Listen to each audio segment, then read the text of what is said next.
Hey there, we are at number 18 in our marriage situations playlist. And we're going to be talking today about Cheryl and Larry finally having a joint session together with a marriage counselor.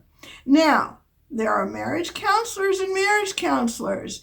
This is IFIO, which means no blame, no shame, no going over, well, you did this and you did that. Because an IFIO therapist works on the principles of internal family systems. IFIO is intimacy from the inside out. It's not all about out. Out is important.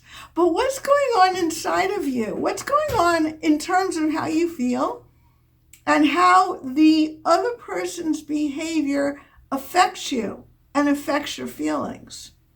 Most of the time, people don't know. For example, they might think, she makes me angry.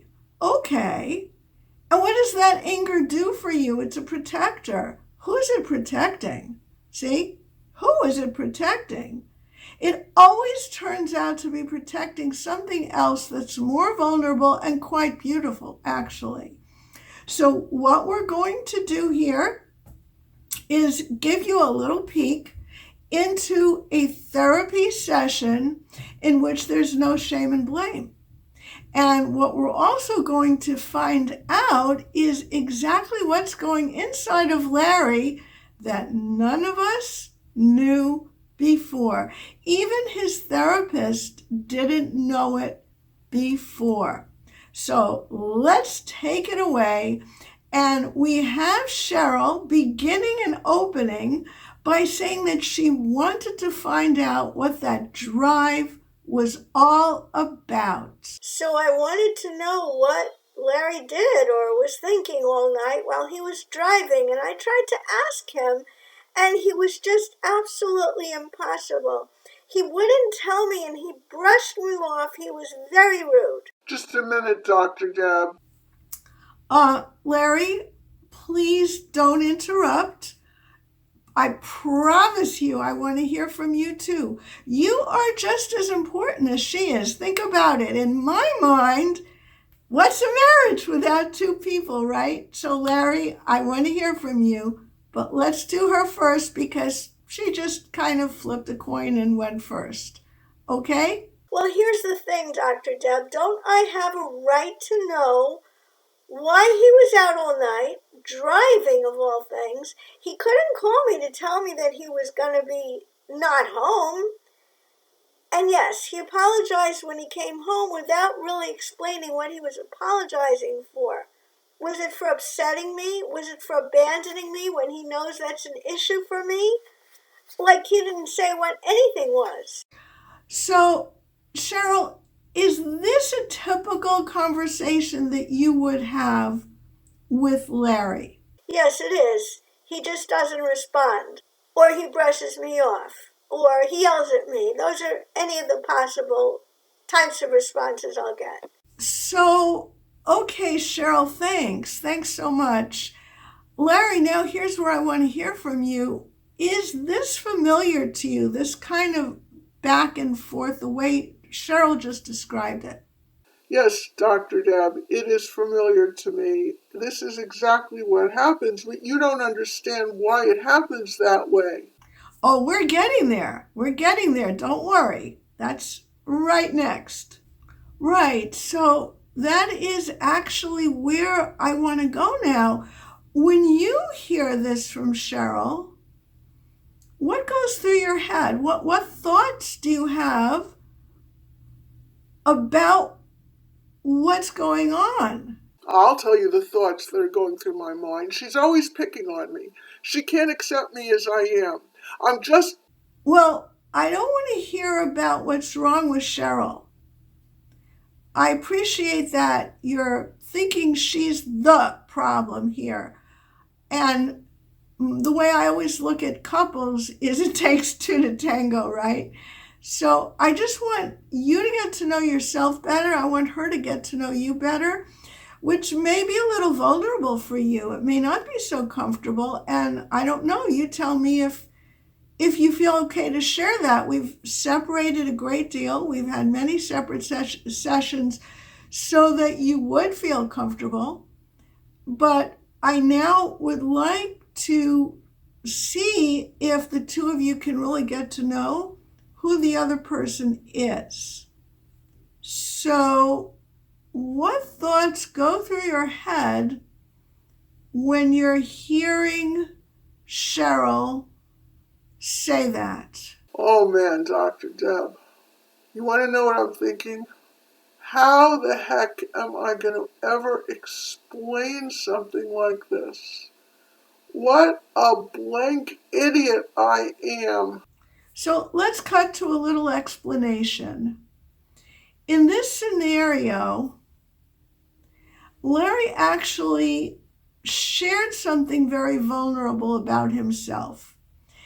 This could happen, or it might not happen, in an introductory session like this, because this is the first time you're seeing the couple together after they've had quite a few sessions by themselves with the therapist. And very many people don't even get to go by themselves with the therapist. The therapist decides who to see alone and who to see together, really based on whether they can sit and not interrupt and actually hear the other person.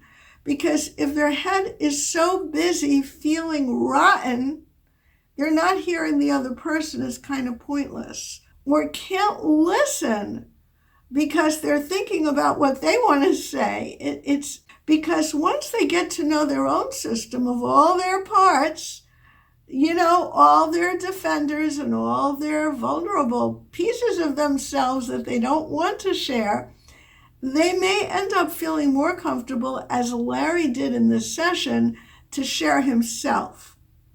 And again, how long that takes, how many sessions that takes, is going to be a very individual matter, and you're never going to know. It really depends on the person's own level of vulnerability or willingness to be vulnerable as opposed to fear of it.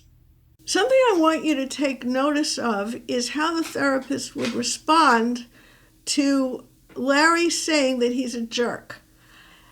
There are two things therapists do all the time that a therapist should never do. One is say, no, you're not a jerk. In fact, CBT, cognitive behavioral therapy, will say, well, this is a way you're thinking that is not healthy, and we have to argue with and fight against that unhealthy thought.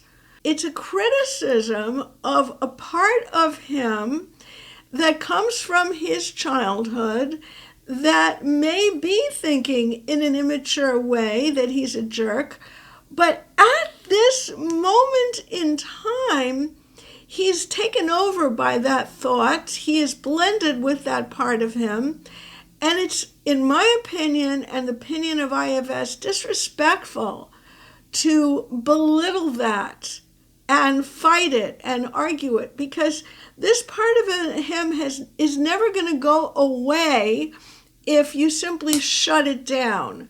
It's already been shut down for very long, which is why he was an argumentative, angry person instead of being a kind and nice person at work and to his wife and family. So what we're doing is opening up this vulnerable part to speak, and then he is going to learn to soothe and heal that part himself.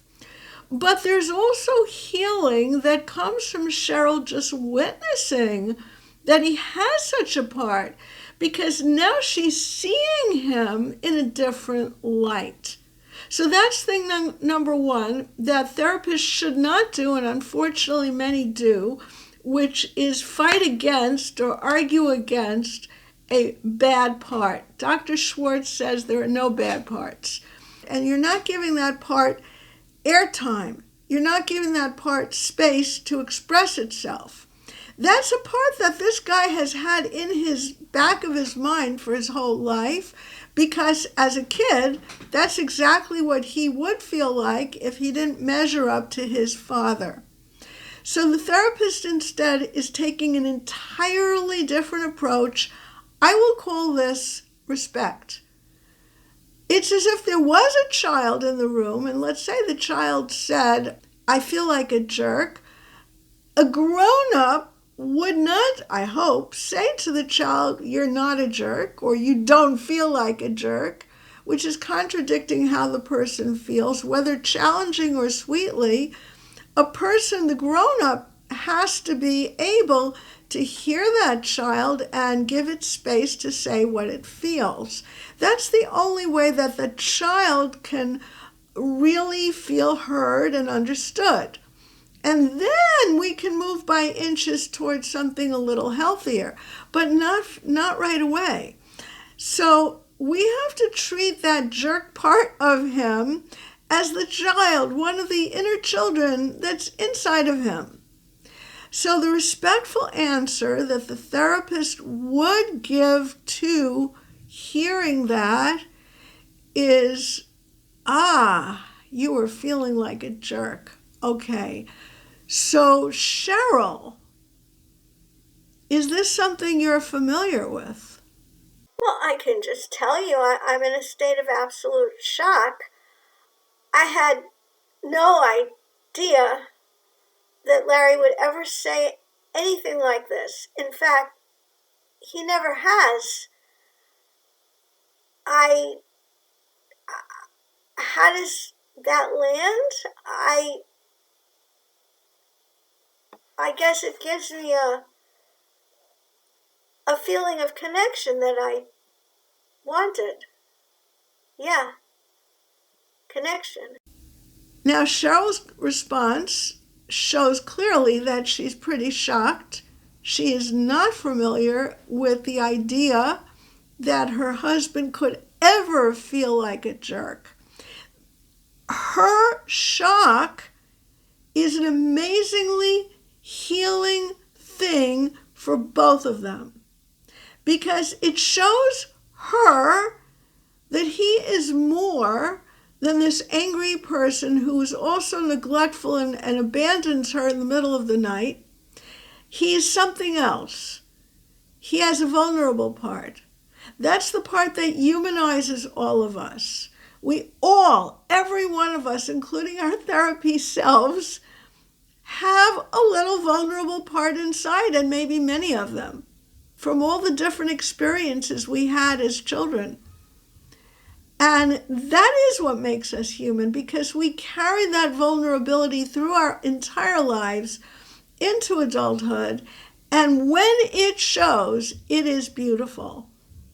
So she now sees the beautiful part of him, something that can call out in her motherly, nurturing parts of herself.